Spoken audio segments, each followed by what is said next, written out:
Marcus and Tyler were hiking a remote Blue Ridge trail when they spotted a brick chimney jutting from a sheer cliff face 300 feet up, smoke curling from its top. They found a hidden crevice and squeezed through into a massive cave system. Inside was an entire village, 30 people, wooden cottages, gardens, children playing. Then someone screamed, "The prophecy, it's them!" Marcus Webb and Tyler Dawson had been best friends since freshman year of college. They met during orientation week, bonded over terrible cafeteria food, and became inseparable.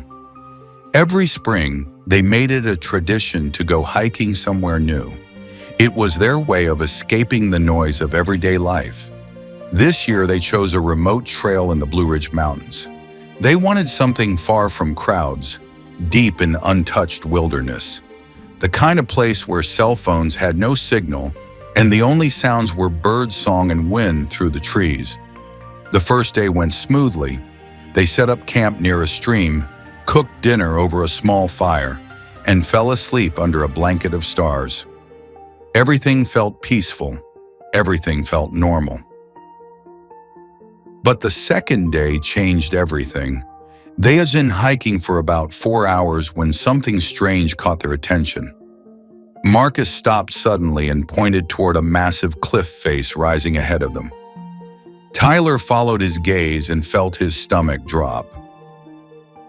Jutting out from the sheer rock, about 300 feet up, was a brick chimney. Smoke curled lazily from its top, drifting into the morning air. There was no cabin, no structure, no visible path leading up. Just a chimney embedded in solid rock. The two friends stared in disbelief. Neither spoke for a full minute. Someone was up there. Someone was living inside that cliff. The whole thing felt wrong, but Tyler argued they had to investigate. How often do you find something like this? Curiosity overwhelmed caution.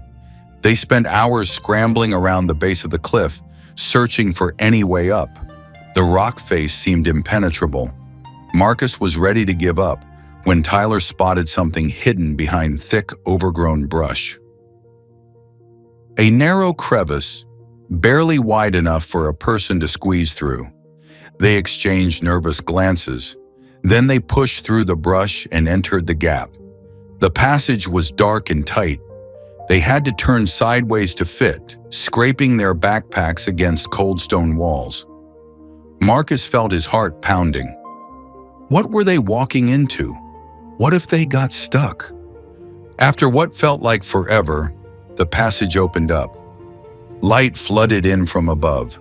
They emerged into a massive cave system lit by lanterns hanging from wooden beams and skylights carved into the rock ceiling. Natural light poured through those openings. What they found inside stopped them cold. An entire village stretched before them. 30 people living in handmade wooden cottages built into the cave walls. Gardens growing under artificial lights. Children playing near a small fountain carved from stone. A communal kitchen where the smell of fresh bread filled the air. Marcus and Tyler stood frozen at the entrance. Their minds could not process what their eyes were seeing. This was impossible. Then everyone noticed them. Every single person in the village turned to look at the two strangers. The playing children stopped. The bakers paused. A heavy silence fell over everything. Marcus felt the urge to run, but before he could move, a woman near the kitchen dropped her basket. Her face went pale. Then she screamed 3 words that echoed through the entire cave.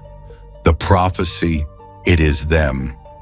Within seconds, the 2 hikers were surrounded, not by angry villagers, but by tearful, joyous people who seemed unable to believe their eyes. An old woman clutched Marcus's hand and began weeping. A man fell to his knees in front of Tyler. Someone ran toward a bell and began ringing it frantically. The crowd kept growing. An elderly man pushed through. He introduced himself as the village elder and asked Marcus and Tyler to follow him. He would explain everything. According to the elder, a prophecy had been written 15 years ago by their founder.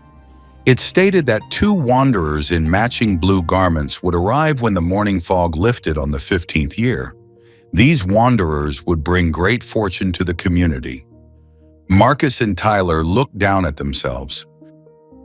They were both wearing matching navy blue university hoodies.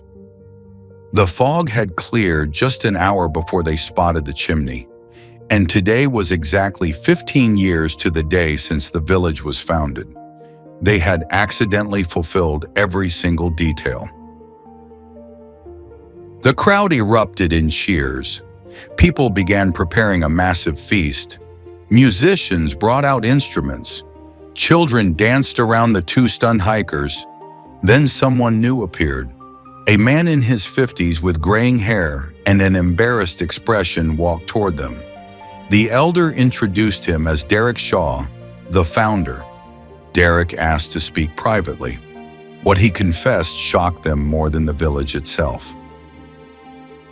He admitted the prophecy was never meant to be real.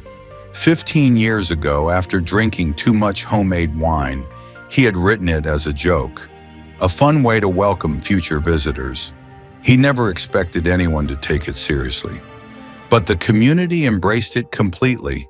They spent 15 years preparing, smoking meats, preserving jams, brewing special mead, all for wanderers who might never come.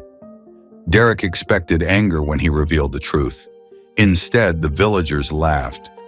They had suspected for years the prophecy might be nonsense. They just wanted an excuse to throw the biggest party of their lives. Marcus and Tyler stayed for 3 days. They enjoyed the feast, helped with chores, and heard the story of how 30 burned-out tech workers left Silicon Valley to build a peaceful life inside a mountain. When they finally left, Derek handed them a notebook, his memoir draft titled How I Started a Cult by Accident. 6 months later, it became a bestseller. The Cave Village is now a famous digital detox retreat, and every year Marcus and Tyler return for the anniversary party, still wearing their matching blue hoodies. What would you do if you accidentally fulfilled an ancient prophecy?